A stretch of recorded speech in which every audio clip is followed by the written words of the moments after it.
Indonesia bagian dari diri saya.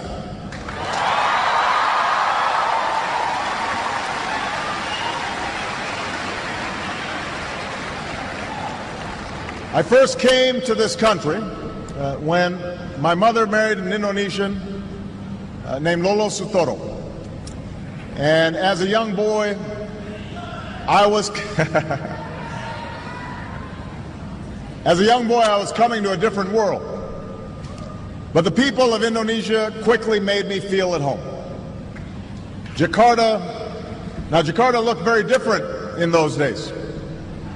The city was filled with buildings that were no more than a few stories tall. This back in 1967, 68, most of you weren't born yet.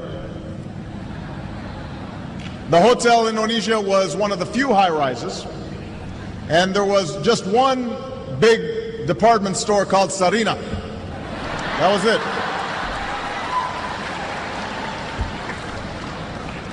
Becaks and Bemos, that's how you got around. They outnumbered automobiles in those days. And you didn't have all the big highways that you have today. Most of them gave way to unpaved roads and the kampongs. So we moved to Menteng Dalam, where, hey, some folks from Menteng Dalam right here. And we lived in a small house. We had a mango tree out front.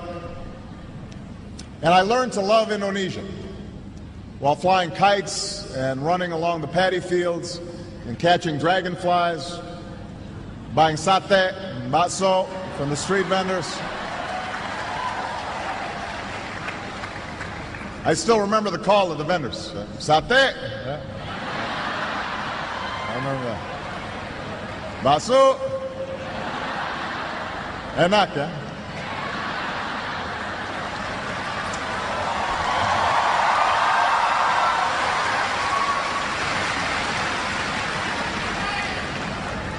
But most of all, I remember the people.